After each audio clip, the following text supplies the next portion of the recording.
Welcome to the Mismatch. I'm Chris Vernon, and joining me, as he does every Friday from TheRinger.com, is Dave Jacoby. Jacoby! What's happening, Verno? Did you go to a basketball game last night? Did you go to one? I did go to a basketball game. Who played? Rather significant basketball game. Really? I saw history. I saw the only NBA basketball game that Steph Curry has played over 15 minutes in and has not scored a basket. Wait, Wardell Stephen Curry? Yeah. Did not score a basket. The guy from the Warriors? Night. Yep. Also saw pretty historic Draymond Green line, 0, 0, 0, 0, 0, minus 42. Someone called it a binary stat line, which is zeros and ones. One of my favorite comments I saw last night is the Warriors need to get Andrew Wiggins some help. I like the idea that you get home from the game and you're just reading everything. I just like the idea of you in front of a laptop at 2 a.m. just basking in the glory of the Grizzlies win. 144-93. Look, I will say this. There were many years ago, when I first started covering the NBA, I used to go to every single Hubie Brown pre- and post-game media availability that I could.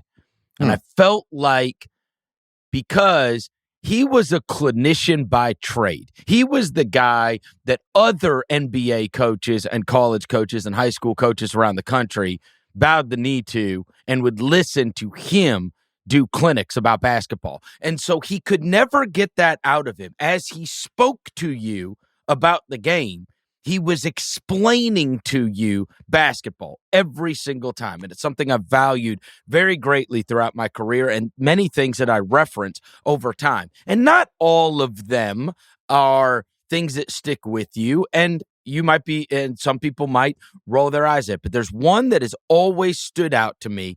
And he'd say, the season is 82 games. He goes, there's going to be 5 that your team just doesn't have it. No matter what's going on that night, the circumstance, you're not going to have it. And there's going to be 5 where the other team just doesn't have it that night.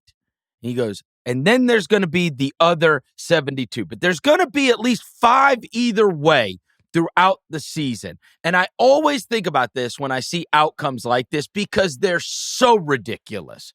They're so ridiculous that if in those moments where as a fan, I've always been able to say like, hey, if I think, and look, I'm not here to cater to Golden State fans, but I will say this is for sure one of your 5, right? Where everything went right for the other team, everything went terrible for your team, and it all coincides on one miserable night, and you look up and you ended up getting blown out by 50. I just want to let you know right now I'm very disappointed in you, Chris Vernon. Oh, really? I'm very disappointed in you. I want insufferable, gloating Grizzlies guy. That's coming later. I don't want rational, subdued. This is just something that happens every season. Later. I don't want the big picture perspective. Don't worry. Zen Chris Vernon. I want insufferable Grizzlies guy. That's who you are. Don't worry. I've got be who you are. No, don't be Hubie Brown. Be you. I got Draymond later. Don't worry. Okay. All right. Don't worry. I'm disappointed. As a Chris Vernon fan, I'm disappointed in you. You've already started off by pissing me off. Here's the problem. I would be able to do that if it was 20. The problem was it was 50. It was so extreme that you've just got to say, okay. Look, come on, man. That is so crazy to destroy someone that badly. For them to all simultaneously play the worst basketball game you could possibly ever play. To have Steph Curry not get a bucket. If I go to my rec league game on Wednesday nights and don't score a point, I'm upset for 3 days. And the fact that Steph Curry, whatever you want to call him, top 10 all time, top 20 all time, I'm not going to get in that argument. The fact that he didn't get a bucket is insane to me. Insane. And I know that you're mad that I'm being measured. If you win by 20, if you win by 25, you just say, yeah, now what? Right? You thought they were peers? No. But if you win by 50, then everybody just rolls their eyes. It's like, okay, that's just a crazy night. That's just It's a crazy stupid. night, I didn't right? even watch it. I couldn't even watch it. I was like, this is boring. This is boring. It was boring, honestly. It was a boring game. I'm not a Grizzlies fan. I don't care. Look, to each his own. We've got to get to all of our... Oh, well, let me just mention a couple other things that happened last night that I know that's not going to be in the course of our Loved and Loathed. Anthony Simons hit a game winner. Congratulations for the bright spot for the Portland Trailblazers. Keeping me up until midnight. They really tried to blow that game, too. Zach LaVine, 36-6. Put the for sale sign on him. Put the for sale sign right on him. He is, we were texting during that game, and I said, he's having a very efficient season this year.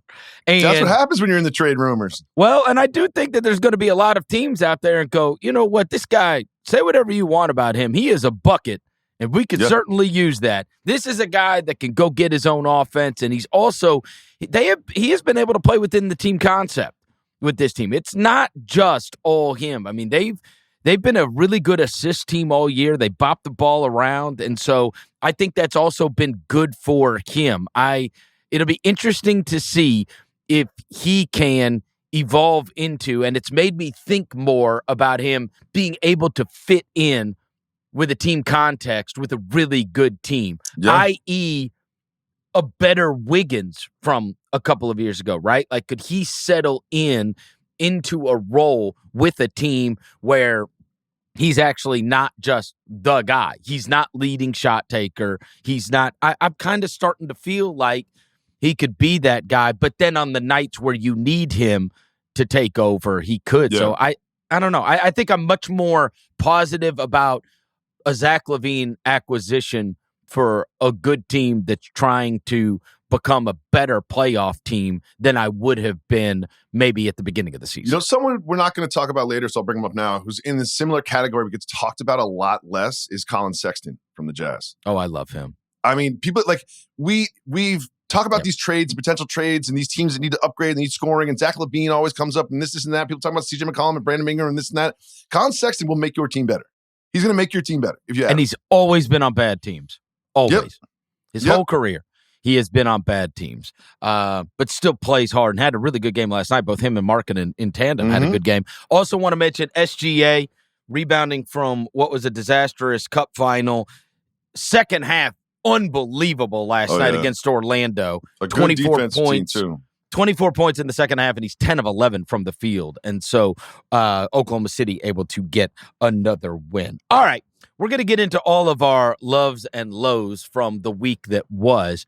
I'm going to start because I'm going to be talking about your beloved team. What? And that is, the New York Knicks. And the reason that this needs to be there, and don't worry, we are going to mention other significant moments from this past week as well as this goes on. But the reason I'm putting the Knicks up there is because this was a homecoming for Karl Anthony Towns last night. Mm-hmm. And when a team rallies like that for the guy, like everybody knows the significance of this. He played 9 years there. You knew it was going to be a really good ovation. But also, everybody's got an ego, and they traded him. Right? Yep. They traded this guy in the offseason. And so you knew that is going to be a significant game to a member of your team. And not only did you play it through him and let him go off where he ends up having just this crazy night. I read this morning in an article, he is the first player in NBA history to have 30, 20, and 5 threes made in a game while shooting 100% from How three. Many threes did he miss? How many threes did he miss? None. Oh, that's right. 0. 5 for 5 from 3. 5 for 5. He ends 32, 20, and 6. 10 of 12 from the field, 5 of 5 from 3, and a plus 31. He gets Bridges to come along with him. Bridges has his first 25, 5, and 5 game as a Knick, where he ends up with 26, 6, and 6. Or, I'm sorry, 29, 6, and 6. And they just mauled Minnesota last night. And so, you always know there are certain games on the schedule that are certainly circled. And to me, the way Towns was otherworldly in that game, but the way the other guys rallied for him and made that a game of greater importance and gave him that night to go back on that home floor. And like I said, there's the ego thing, and you want to stick it to him. And the rest of those guys looked like they wanted to stick it to him too. And so I got to give them big credit, because you dream of a return going like that. You have your best game of the season, and the rest of your guys obviously dealt with that game with heightened importance as well. Yep. And the preseason game between these two in Madison Square Garden, remember that DiVincenzo chirping at the bench? Mm-hmm. That was like a heightened, tense environment. And Absolutely. It was a fucking preseason game. I know. And you knew that this one was going to be big. And this was an absolute dominant, perfect performance from the Knicks. And P.S., I'm not one, as you know, I'm never a I told you so guy. No, you are. Oh, I am. Yeah. All right, well, anybody can go back to the first episode that you and I recorded. Anybody can go back. And I said, I feel like I'm the only one. I feel like I'm living in, some alternate dimension. I'm the only one that hates this trade for Minnesota. And so we'll get to that later. Do I want to do a victory lap about that? No, you're a positive person, Chris. You would never do that to the great people of the Minnesota Lakes. I'm not going to do it. No, forget that. That wasn't about Minnesota, because I think even Timberwolves fans were a little more measured about that trade and just did the whole "we know it's for money and it sucks" thing. Yep. There was a lot of media members reporting, executives around the league, they can't believe they got DiVincenzo in this deal and whatever. It's like, oh my God, give me a break. All right. Karl Towns is a different level than what they got. End of story. And last night was a proof of that. And again, I'm not an I told you so guy. When this trade happened, it was pretty surprising. And Karl Anthony Towns has not been this consistently excellent for a stretch this long in Minnesota. Like, they're getting a better version of Karl Anthony Towns than he was in Minnesota. They consistently make moves to hurt Edwards. It drives me crazy. Crazy. Well, we're going to get to the Timberwolves later. They're going to come up later. But I'm going to go to the team that I loved. Now, granted, it feels like it was 3 months ago, but the Milwaukee Bucks won the Emirates NBA Cup. And it was a long time ago, so I'm not going to belabor this. But watching that game, it was shocking, especially the second half. It's just the dominance of Giannis and just the size. They just looked like big brothers beating up on little brothers. And Giannis looked like the best player on the planet. And again, it was 4 days ago. We don't have to belabor it, but it was. I don't mind if you do. But I'll say this. Is the one thing about the Bucks is they can shoot the three. We know that, right? They've got shooters. And the problem is they can't play perimeter defense. And you would think that SGA, MVP candidate, would have a huge game against that defense. And they locked him up. Andre Jackson, he can play defense. AJ Green can even play some defense. It was impressive. We know the rim protection's there. It always has been with Lopez and Giannis. They were just huge. It was a great performance from Giannis. And it was one of those things where we both kind of felt like the Thunder were going to win, but we did mention this could be a signature win for the Bucks, because we asked if this is real. Is this hot streak a scheduling hot streak, or is this they really have turned the corner?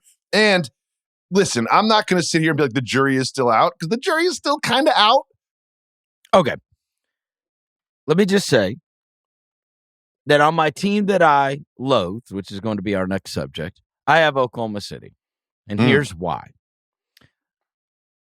So I have just been written off as just you're a Memphis homer, so nothing. You know what I mean? Like, of course, yes, that's how I feel about you. You don't like what's going on. But I've been on this corner of telling everyone, stop crowning these guys and telling me that they are light years ahead of everybody else, because that has been the narrative. There's Oklahoma City, and there's everybody else in the Western Conference. How many championships are they going to win over the next 5 years? Over, under, 2.5. This is the kind of stuff. There were, literally, I saw a podcast clip going around saying. That's kind of how I feel. I can't lie. It's kind of how I feel. Saying Giannis might not be the best player on the floor. That's how good SGA is. And it's like, okay, here. And I'm telling you this. I tell you what you need to hear, not what you want to hear. I cover a team that's been on the same timeline. And you know what happened to you is the same thing I've watched happen to Memphis. In fact, how about this one? I watched it happen to Memphis earlier this week, which is you have got to be able to play basketball when it turns into a half-court, they're big, they're men game. And when I have said that's part of taking lumps, that's part of maturing, that's part of becoming men, guess who wins the NBA Finals? This crowning of Oklahoma City has been a blatant disregard for the history of the NBA. And I would tell you the same thing if you said it about Memphis. And all along the way, I have been consistent with this. And guess what happens? And a couple of years ago, when Memphis played in the playoffs, guess what? They had to play against a bunch of men. Of course, they didn't have Steven Adams. They had lost Brandon Clark. But they're playing Xavier Tillman at center, whatever. And the Lakers bullied them. They're men. They're men. What happens when you can't get all those turnovers? What happens when you can't play in transition? And the same thing where I've watched Memphis over the course of the past 2 weeks get into a game where they had to play, we run a play, you run a play basketball. When they play that kind of game, they had to do it against Dallas, they end up getting clipped. They had to do it against the Lakers, they end up getting clipped. They're not dissimilar, right? They have Gilgeous-Alexander, Memphis has Ja. They have Jalen Williams, Memphis has Bane. They have Chet, Memphis has Jaren Jackson. They have Hartenstein, Memphis has Edey or whoever you want to put in there, right? Sure. Okay, and so they're not dissimilar, but they're both also still young teams, right? And this whole narrative has been that though they have beaten New Orleans in a playoff series, and that's it. That's who they've beaten. They've got one playoff series that they won, okay?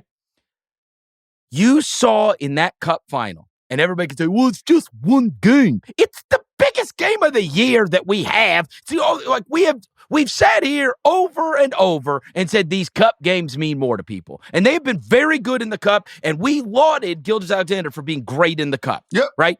And he was. But they played a bully in that game.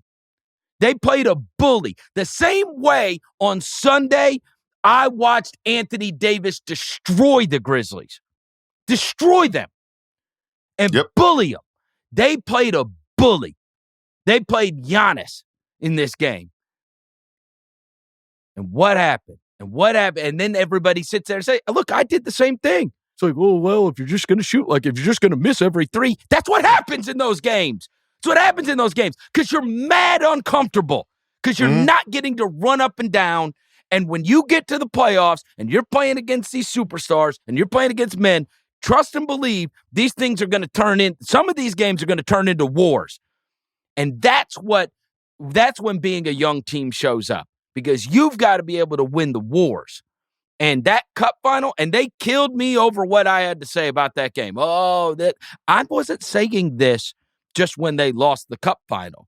I was saying this the whole year. Like, hey, man, slow down on this. Slow down on this because they're just like everybody else where you're going to have to learn. You're going to have to learn. And Giannis was by far the best player on that floor. And you saw first, like, it's like third possession. It's like 4-0. He throws Hartenstein into the stanchion and dunks. It's like, oh, my God. This is different, right? So let him grow. It's fair. It's fair. I will say this just as a quick counterpoint. The defensive performance against the Mavs was fantastic. That was as much as they looked like the little brother and got bullied against the Bucks, which is a totally fair point, and that's what happened. We all saw it. But that defensive performance against Luka and Kyrie and the Mavs was astonishing. And that sort of defense will win you playoff series. Now, I have a quick question for you because I already know the answer. Would you pick the Grizzlies over the Thunder in a 7-game playoff series? Of course. They're farther along. They're farther along. We'll get there. We got months and months to get there. But they're farther along. We'll see. Months and months. A lot of games to be played. Ask QB Brown. QB Brown will tell you. There's about 60 more games. Probably 56. All right. Where are we going now? Team I loathed. Listen, they won a lot of games this week.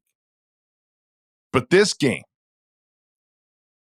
This team that I load this week, we're down 48-19 at the end of the first quarter. But they allowed 48 points at the end of the first quarter to the Jazz. The Pistons were at home. Jalen Anthony Rose, right there, courtside. Detroit legend. That's tough. They were down 48-19 to the Jazz. The Jazz are not actively trying to win basketball games as a franchise. There's not a single player over 23 on their team that is not in trade rumors. You think they were high on their own supply after that big Heat win that we talked about earlier in the week? 48-19. A couple things I have to mention as well. The Keontae George dunk on Jalen Duren. It just needs to be mentioned. That was a fantastic, one of the top 10 dunks of the year. And this is another reason why they're the team I loathed. There was an incident. We've got some sound during the game, which I'm sure you saw. We'll discuss right after this. Rebound, Paul Reed, back up and in. And Reed and Jordan Clarkson bump. And now Ronald Holland and Clarkson into it a little bit.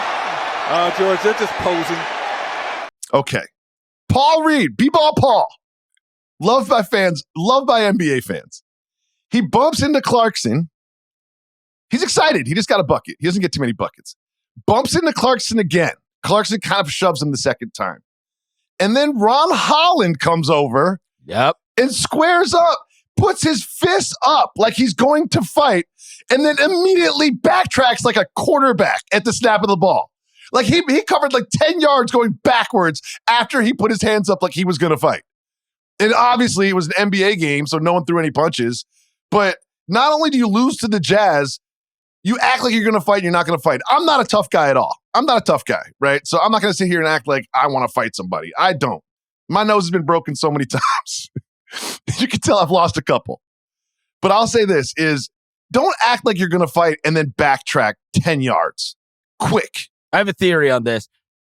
Because I've seen Clarkson do this before. Clarkson gets into it with people. He has.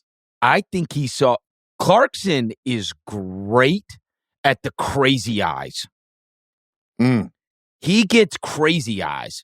Like one, you remember like years ago, do you remember when you'll remember this as a Knicks fan. You remember the Jared Jeffries thing? There's that video. Oh, yeah. Jared Jeffries gets like the crazy eyes. And it's like, oh my God, like he's just like, looks like man on fire. Like, yeah. I don't know if Clarkson's going to do anything, but I know he looks like he's gone crazy. Like he can switch it to where he looks like a crazy person. Bobby Portis is the crazy eyes Mount Rushmore. He's permanent though. They don't switch on and off on Bobby Portis. Those are his eyes. But in fairness, Bobby Portis also early in his career caved in his teammate's face. So you've got And you remember that? Did you ever read that old article about Bobby Portis before the game? He's like, I envision that the guy on the other team said something horrible about my mom. Some people meditate. Thompson reads the paper. He trains himself to be crazy. He like convinces himself that somebody is talking about his mom on the other team. That's hilarious. Ron Holland wasn't even involved. He wasn't even involved in the skirmish. He just comes over. I want to tell you a quick Jordan Clarkson story now that we're discussing him and his eyes. In Central Park here in New York City, there's this weird like water fight. Somehow online, it's like a flash mob thing. People just show up with water guns and water balloons to have like this, 1,000 person water fight in the middle of Central Park. And they did a video of it one year. And in the video, there's Jordan Clarkson is there. It's like, what? Jordan Clarkson just pops up at this like 1,000 person water fight in the middle of Manhattan during the summer. I was just like, it was the weirdest thing. It wasn't even like they interviewed him or like they even knew it was Jordan Clarkson. Someone just saw it and was like, that's Jordan Clarkson. He just showed up in a water fight like a 4-year-old. It was awesome. That's the team I loathed. The player I loved this week, well, this goes without saying, but it's Giannis Antetokounmpo. And look, we talked about what he did during the Cup. We talked about how the narrative is now switched. Oh, my goodness, look at this game. And everybody goes and looks. And his last 12 games have just been absolutely freakish. I'm not sure. I think you and I are both on the same page of, man, we thought the Oklahoma City was going to handle them. But if they win that, then we'll start thinking about them differently. I'm not sure if I'm all the way there. I do think that they've still got some holes. That being said, you get into a lot of playoff series, and sometimes it's as simple as, hey, I got the best guy on the floor. And he's also 7 feet tall and 265 pounds. And how often is this guy going to be the best player on the floor? And I think the answer is very often, right? And the other thing is consistently not good, consistently amazing. Consistently amazing. It's one of the things that we've lauded Jokic for this year. And, of course, the Cup final and him winning that and him being the best player on the floor was a big deal. But even a bigger deal to me, and especially with all of this discourse going on about ratings and interest and the lack of positivity and all this thing that's going on with the NBA. Have you seen these clips of Giannis crashing his brother's podcast, Thanalysis? No. He crashed Thanasis' podcast. And I would encourage, not for me to promote other podcasts, you don't hear players. I mean, he's on his brother's podcast. Mm-hmm. I think he might be the best podcast guest that you could get in the NBA. Now, he only did it because it's his brother's. Yeah. It was like the wisdom and the perspective and his ability to talk about everything. He talked about walking out of the interview on Malika Andrews and how horrible he felt and that he texted her that night. He talked about joy. He talked about struggles. He talked about his mid-range game. He talked about everything. He talked about living fearlessly. Like, it was like you were listening to like Diary of a CEO or some crap, right? But anyway, here is a short clip just to give you a little taste of Giannis on his brother's podcast when he crashed it earlier this week. It's my nature to be fearless. Yeah. We only live once. You know what I'm saying? Like, one day it's all gonna end. So what am I scared of? Like, one day, like, we're gonna have like a button-up shirt. Sorry that I'm saying that. But be dark. real. It's real. You know, like, have a button-up shirt is not gonna have no pockets. You know, you can't take nothing with you, and you're gonna be in a casket. So there's gonna be times like today I came down and I had like an angle to drive the ball, and I'm like, no, F it, I'm shooting a 3. Airball. Anybody else will fold. No, I don't care. I've airball, free throws. I've thrown the ball over. I've missed game-winning shots. I don't care, man. I only live once. Can't go back. Can't change it, but I only live once, but I'm going to keep on doing it. So there's nothing for me to fear. I really believe like winning is in my nature. I love to win. I don't care about stats.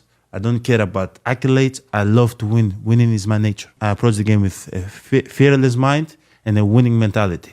And that's why when you see me in the regular season, in a scrimmage game, in a playoff game, in the in-season tournament game, in a Greek national team scrimmage game, when I play with my kids, I always play in the same speed, with the same aggression. I can't turn it off. This is my nature. Dude. It's the thing I love about that is he's the same guy who in the middle of the game will pretend to shake Jaylen Brown's hand and then rub it through his hair. He's that guy, and he's also a total goofball. He goes on this whole diatribe about how I try to tell young guys all the time because it affected me. The media is going to talk about you, and you are never as bad as they say they are, and you're never as good as they say you are.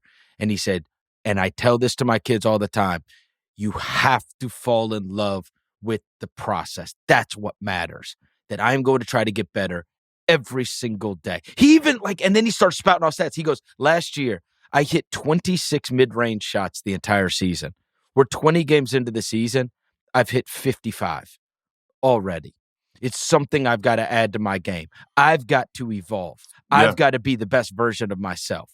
I've got to keep trying to get better every single day, and the results will come. And it's like, bro, am I listening to like somebody do a TED talk, or am I listening to Giannis? And he is so intensely likable the entire time. The entire time. There was a shot of him after winning the cup, and he takes his shoes off, his signature shoes. On the bottom of the shoes, there's a wolf, and the interviewer just is like, "Say, well, what's that about?" He's like, "Oh, what's the saying? What's the saying?" He's like, "Sheep, wolf." He's like, "Wolf in sheep's clothing." And when he said that, I was like, first of all, it's adorable that he doesn't really know the saying, and his accent is amazing. But when he said that, it made a little more sense to me. It's like, he's like, on the surface, he's kind of a goofball, smiley, like funny, goofy, lovable giant guy. But on the inside, he's a killer. You know what I mean? He's a killer. And there's a little bit of that killer winning instinct came out in that sound that you just played with his brother. Let me just say, he appears, again, I don't know this guy personally. He appears to be everything you would want your kid to look up to. Yep. Yeah. He's Everything. great. He's great. That's a good one. I'm glad you played that sound. I haven't heard that. Where am I at now? A player I loved. I've had a tumultuous relationship with this superstar basketball player. Right here on this podcast. I might have said some things about this basketball player. And now it's time to give him some flowers. And I'm talking about Victor Wembanyama. Last night, I'm watching the game, right? Victor Wembanyama, we all saw him throw the ball off the backboard and dunk, right? We all watched that. But what you didn't see, what won't make the highlight, he threw an alley-oop pass to Castle. He threw another alley-oop pass to Sohan. And I was like, sure, he had 42 points, 6 rebounds, 5 assists, 2 steals, and 4 blocks. And he had this move on Capella, right? This like Hakeem Olajuwon pivot, up fake, up and under, just like exactly what you want Victor Wembanyama to do. Now, took 15 threes, hit 7 of them. You can do that when you hit 7. Great percentage. It's a good percentage. 24 shots, 15 threes. I still feel like he takes too many threes. But what he did in that game last night, he deserves to be celebrated for. He's been dominant over his last 13 games. Basically 30 points, 10 rebounds, 5 assists, 1 steal, 3.5 blocks. Trae Young tried to score on this man. Trae Young, great floater. How many times have you seen Trae Young floated over a big, right? He goes up to the lane, gets past this guy. Victor Wembanyama comes over to help. He sees Wembanyama coming. Trae Young throws it over the backboard. Just threw it over the backboard. You don't get a stat for that when you're Wembanyama. That's not a block. That's not a steal. But like he does that so much that I think it's frustrating to me that this guy takes 18 shots a game and 9 of them are threes. Like that's frustrating for me. That's frustrating for me. I just don't think that's who he's going to ultimately be as a basketball player. And I think that he could learn a little bit from Giannis and what you just played and sort of what you said about him sort of analyzing his own game and making changes. But because I was so critical of him earlier this year and because he has been playing so well lately and because he was so excellent last night, not just the 42 points, but affecting the game on both ends and getting his teammates involved, the player that I love this week is Victor Wembanyama. I'll tell you this. When you talk about the threes and the way he plays right now, and as time goes on, he will evolve. It is completely frightening to think about how Giannis and Davis and so many of these guys with the long, wiry frame that came into the league that all of a sudden become hulks as they start to get bigger, as they start to fill out, as they start to get their grown men strength. And you see, like, even when you see, sometimes you will see old clips of like Jason Tatum, and then you see Jason Tatum now, or Jaylen Brown, and now you see when you think about when this dude fills out. Oh, yeah. And you imagine, like, if his frame, if he does pack on the muscle, and I don't know if you're at 7'5", how much you can, you know what I mean, pack on. But, I mean, that is going to be – I mean, that's terrifying for everyone because at that point – now you can still bump him, right? You can still bump him, and he's playing more of a perimeter-based game. But when he gets the man strength where he can just bully you, oh, brother. Oh, yeah. And brother. He had a pick and roll. God forbid. God forbid. I get tired he's of him able to bully people. I get tired of him picking and popping so much. But he had a real pick and roll for a dunk that was like, oh, okay, look at that. There you go, Vic. And I'm just going to give him a mention because another person that's ultimately going to fill out and it's going to change their game like him is Chet. I mean, Chet is just he's so lanky. He's young. His body will change as well. But I'm very critical of Wembanyama. I might have called him Luzbanyama in the past. I might have. I can't remember. Did you celebrate DeAndre Hunter cracking on him? Oh, I loved it. And he got a tech. So the thing about that dunk is like if you're like an Instagram person and you see that dunk, you're like, oh, that's a good dunk. That was a critical possession in the game. That tied the game. So that it was a great sort of like OTA. It was really good. And he runs from the back court, gets a whole head of his team, dunks on Wembanyama, and then kind of stares at him and steps over him. I thought the ref was going to call a tech on Hunter because that would have been a critical call because that tied the game at the end of the game. But he called a double tech, and I don't think Wembanyama deserved a tech at all. But I think the ref just didn't want to have a great play like that be negated by a technical foul that would ultimately decide the game. And Wemby scored 10 straight points at the end of the game at one point. That's right. Hey, look, you got to give him credit. Amazing narrative flipper. It's not, no. The DeAndre Hunter thing is not going to be super viral. My night is going to be super viral. Yep. And he scored 10 straight. He scored 10 straight. No, it was the Wembanyama show. Yep. And again, I call him Luzbanyama. I make fun of him all the time, but he deserves to get some praise. I'm not going to apologize because I wish the Spurs would win some games. I might still think he's Victor Luzbanyama, but he played great last night. Player that I loathed. Oh, Jesse. Give me this sweet audio. You got Janky Taylor Jenkins. Who's a softie. Bro, this game 11, you run into the media crying about a foul that, come on, bro. So guess what you just taught your 7'3" rookie? How to be emotional and run to the media talking about a foul. We bigs. We big men.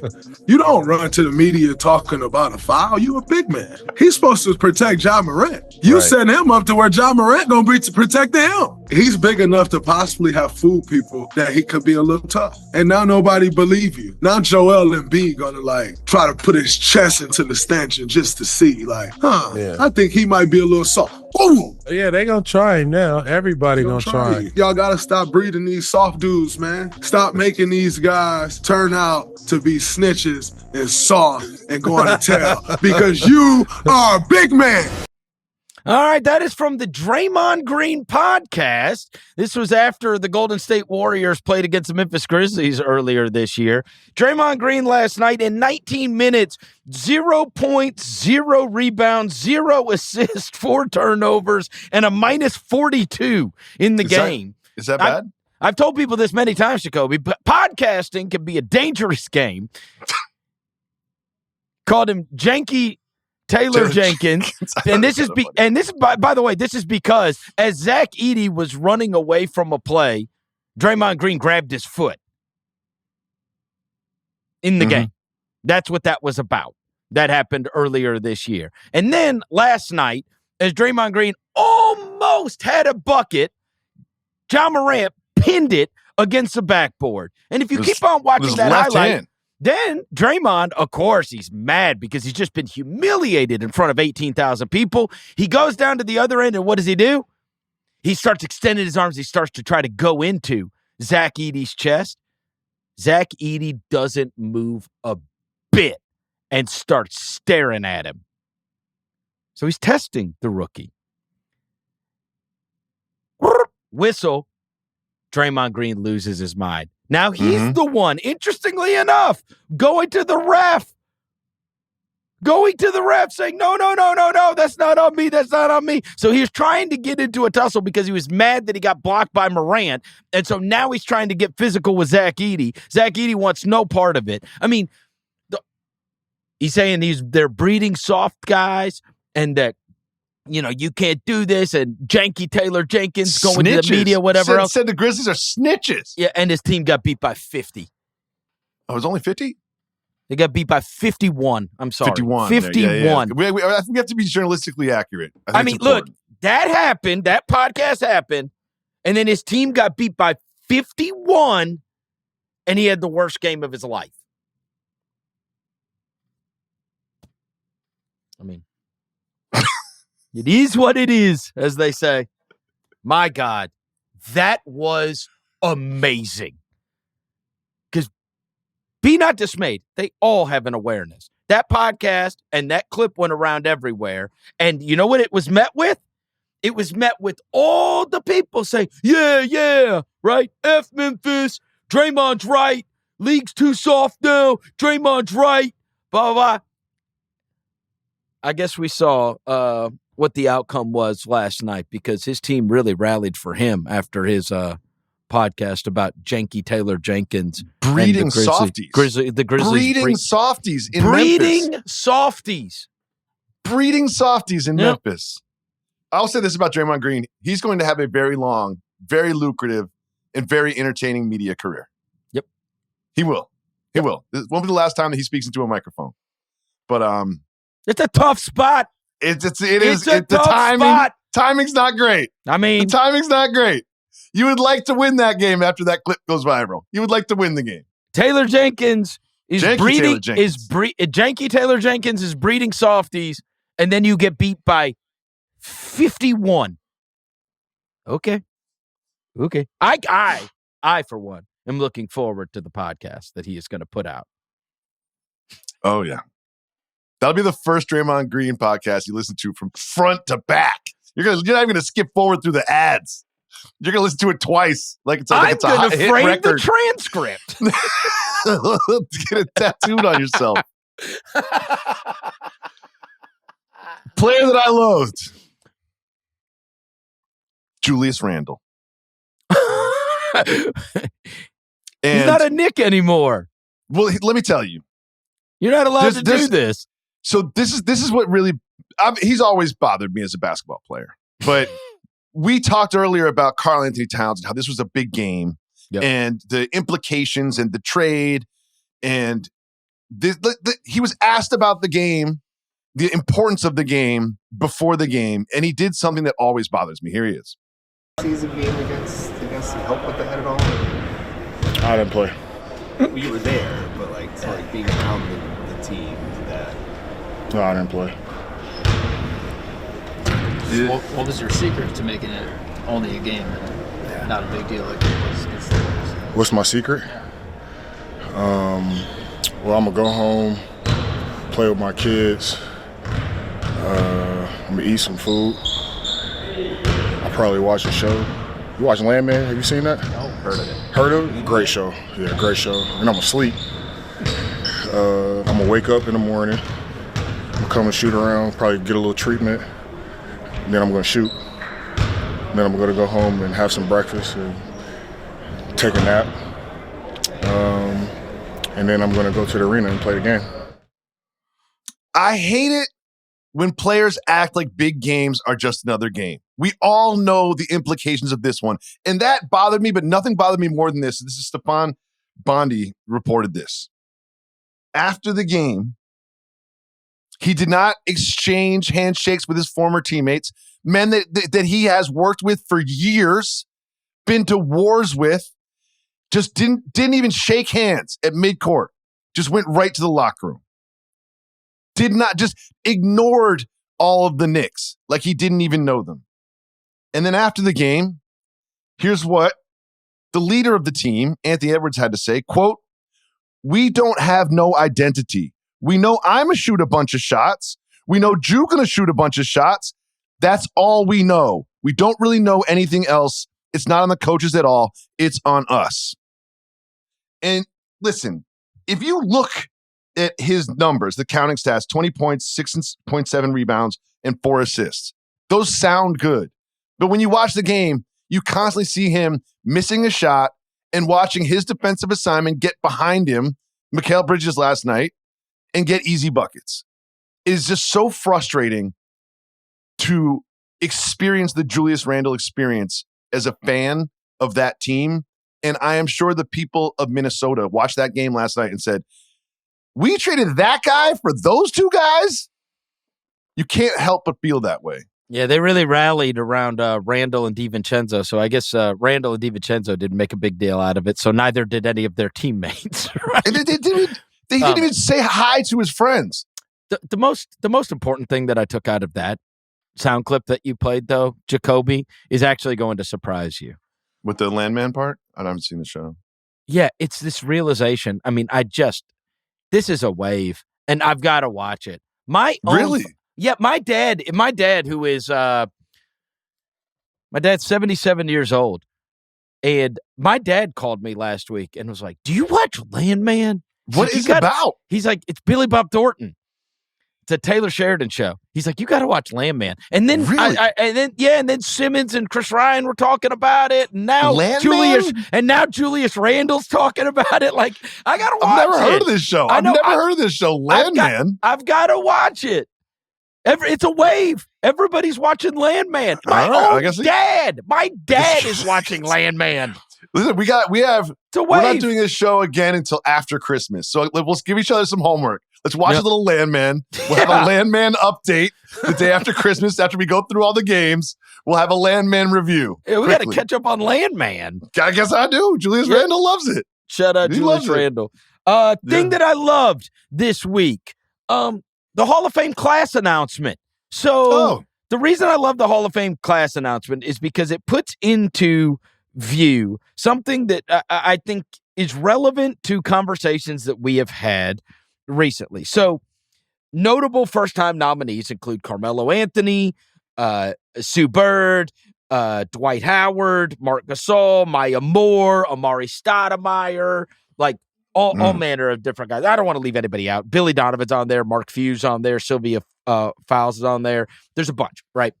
But it's headlined. I mean, I think you would say the two biggest names of the guys that I mentioned, no offense to Amari Stoudemire or Marc Gasol, but the two biggest names are Carmelo Anthony and Dwight Howard, both of which everybody agrees are going to be Hall of Famers, right? Yeah.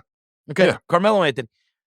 They are also, to me, the reason that this was significant is because as soon as I saw that list and as soon as I saw Carmelo Anthony's name on there and Dwight Howard's name on there, to me, it was part of a bigger picture, and especially with all of the discourse going on about NBA and negativity and everything else, and I know something you're going to highlight here in a minute.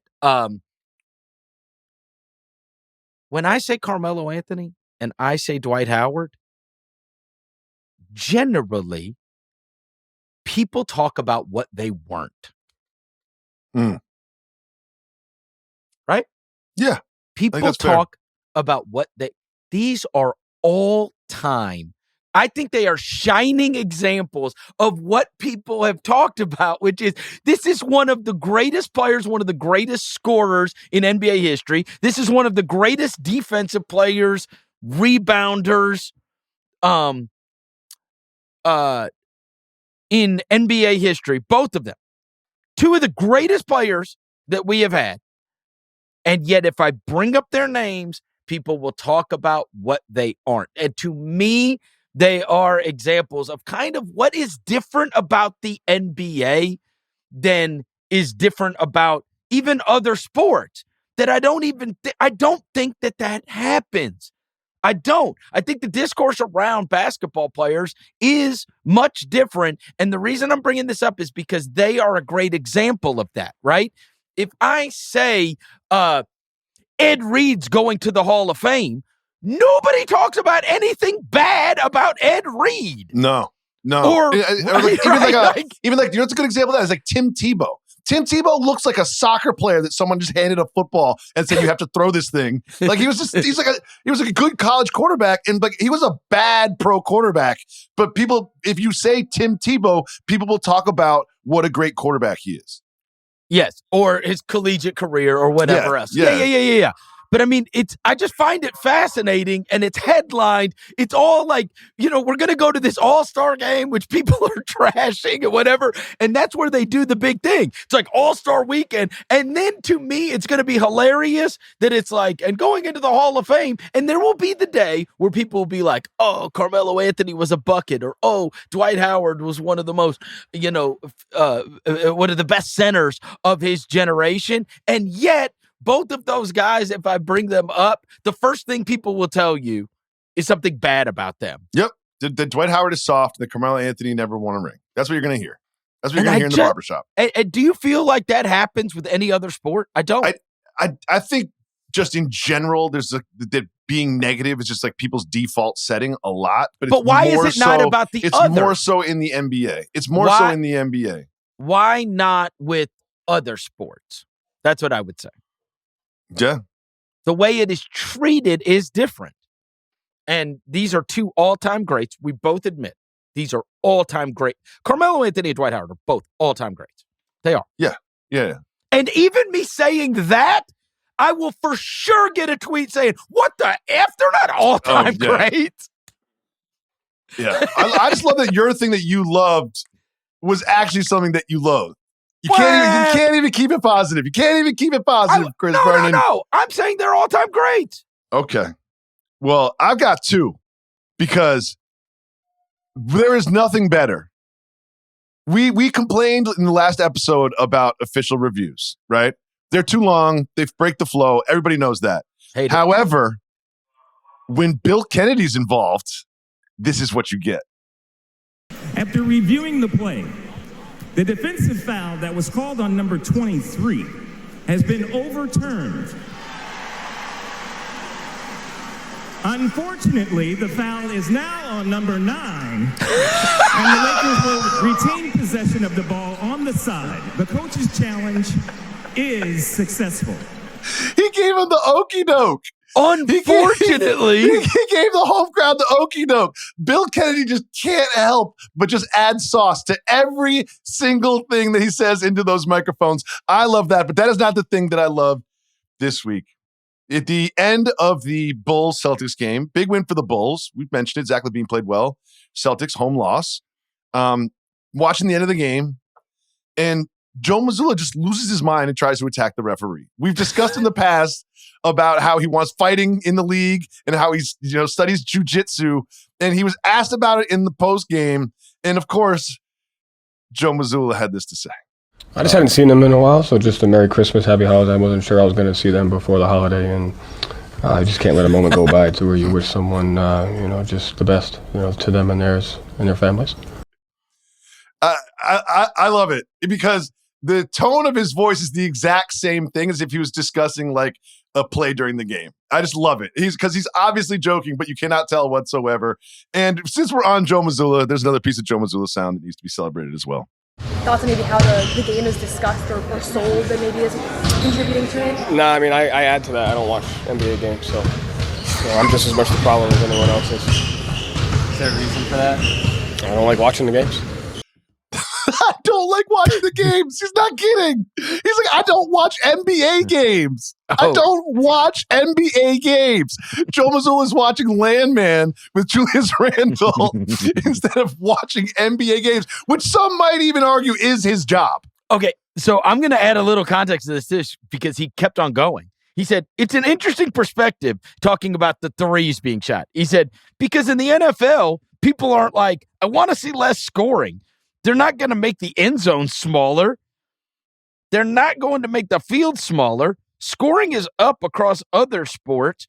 I guess my question would be, why would basketball, with scoring being up, being an issue as opposed to other sports? Does anybody want to watch a football game and see less touchdowns? Man has a point. Look at Joe Mass. Okay, here's the question, because you talked about Ron Holland earlier with the whole squaring up, right? And and your perception was that Ron Holland didn't actually want to fight. Yes. My question I think that's is, fair to say. Here's a very real question to you. If nobody stood in front of Joe Mazzulla, what do you think the outcome would have been? Do you believe that No, what? Extremely aggressive yelling in his face with some physical touching chest to chest, but no punches are thrown. He's not going to like put him in an arm bar or something. Like, I don't think he would physically attack him, but he would be extremely aggressively everything but. Okay. That's how I see it. Thing that I loathed this week.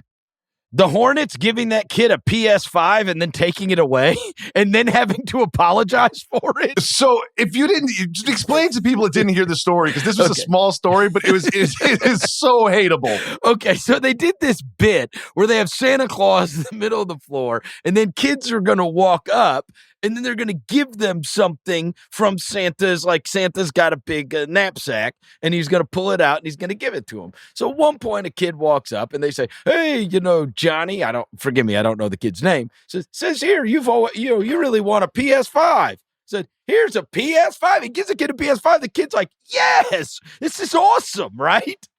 And he walks off, and then somebody from the Hornets grabs and said, hey, man, and evidently they say that they told the dad, like, hey, whatever we give you out there isn't real. Like, you're going to have to give it back, which is crazy anyways. So then they go back, and then they give the kid a jersey as if the world's not going to find out about this. So I could give him a T-shirt, like not even a jersey. I think they give him a T-shirt. And so they have to put out this apology about how they missed the mark in their apologies, and then they're giving him a PS5 and a VIP Hornets experience. This is unbelievable. What do you think? What do you think the Hornets are worth? $3 billion? $4 billion? Yes.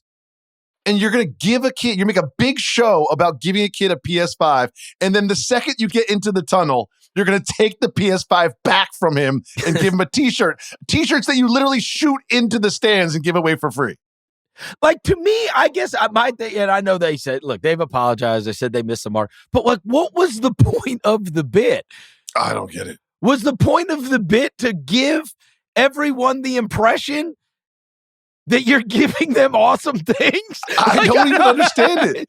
It's literally like it's like printing one of those gigantic checks and like giving it to a charity, but then never replacing it with the actual check. That's basically what it is. It's like, no, the gigantic check you can't take to the bank in cash. You have to give me an actual check and give me the money. This is insane. That's a great call. Something that you loathe. All right. Something that I loathed. I love LeBron James. Like, I love him as a basketball player. I've told the story a million times. When he was in high school, I had to put together like basically a mixtape of his high school highlights. I was blown away at just this phenom. But sometimes he does things that make him so hard to love, like this. I don't know. I mean, I have my ideas of what could possibly work. That's kind of why, I'd love to get Yeah, I'm not going to do that. But like coming out of Indiana, when you saw the reaction. We got to do something. Obviously, the last couple of years have not been a great All-Star game that Sunday night. But I mean, listen, it's a bigger conversation. It's not just the All-Star game. It's our game in general. Our game it's a lot of fucking threes being shot. Mm-hmm. So it's a bigger conversation, just the All-Star game. What do you want to? I can't do that today. Not in Sacramento. Sacramento, I love you guys, but you can't give you this conversation today. It's just a bigger conversation. The thing I loathe about that is I don't even want to have the they shoot too many threes conversation. Very quickly, my retort to that is just play better defense. You know what I mean? Like, whatever. We can have the too many threes conversation on another pod. What I loathe about that sound is LeBron James acting like he has the secret sauce to fix not only the All-Star game, but basketball as a whole. But he's just not right now going to give it away. You know what? I love you, Sacramento, but I don't have the time right now to fix the All-Star game and the ratings and the 3-point pandemic or whatever we're calling this thing. I'm just too tie-tie right now. LeBron, I just don't believe you. I don't believe you at all. My favorite part of you playing that is I don't know if you saw, I believe it was after the game or maybe it was prior to, and it might have been simultaneous as they were both going on. But JJ Redick had like a 5-minute diatribe about this ratings discourse and about Twitter and about streaming services. And he even talked about his house and Spectrum, and I've been too lazy to even set it up. And, you can't watch Laker games even in my own house, and this and this and this. And so he's going on about like all of this stuff. And then he said, and also it's, we've got to have better messengers about how great our game is, right? Like we are constantly, and so he's talking about, and he's like, and I was a part of it, and I was a part of the media, and it was all like really good stuff and wise stuff. And he's talking about, basically we need ambassadors talking about how great things are instead of how bad things are all the time. Bro, can y'all get on the same page? He's literally got in the same room. The most famous best player in the league participating in we got too many fucking threes. JJ Redick's in one room saying, hey, we need better storytelling. Better ambassadors. And better storytelling about how great this game is. And literally in an adjacent room, the most famous athlete, the face of the league. They need to do something. There's too many effing threes. Too many threes. You guys were podcast co-hosts. Can y'all get on the same page on this? I'm with Joe Mazzulla.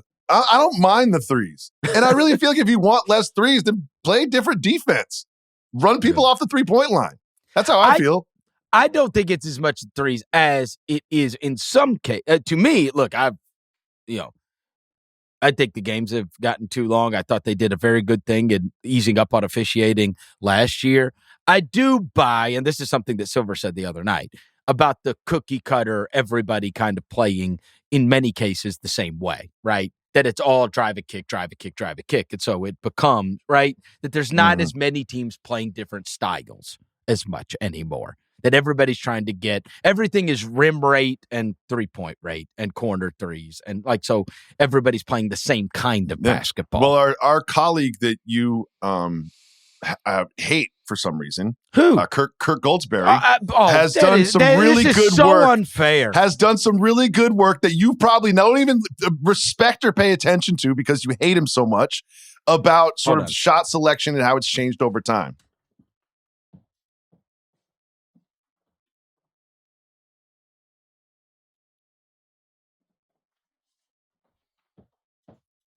Yeah, I walked off on you right in the middle of this podcast because I want to be. Look, you saw me. How long was I gone? What, 10 seconds? Yeah, 13 seconds. Yeah, it seemed like 13 seconds. I thought one of your children was in trouble. Oh, no. You're in trouble.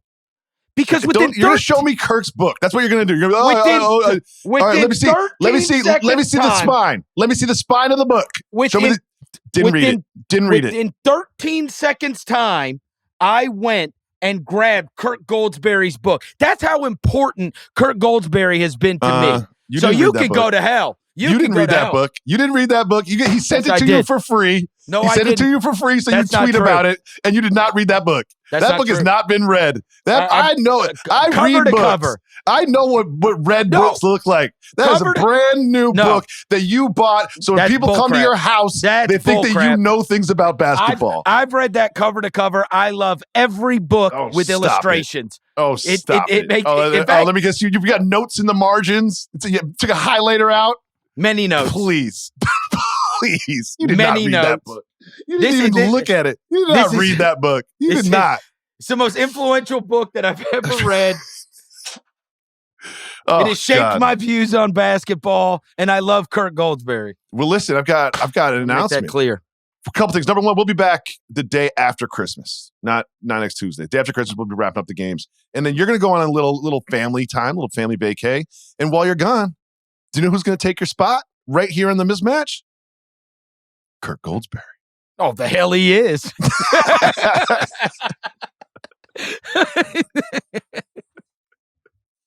Oh, guess who's calling HR as soon as we get off? Do you have their number? I don't have their number. We have HR? I don't know. I think they're in Sweden or something.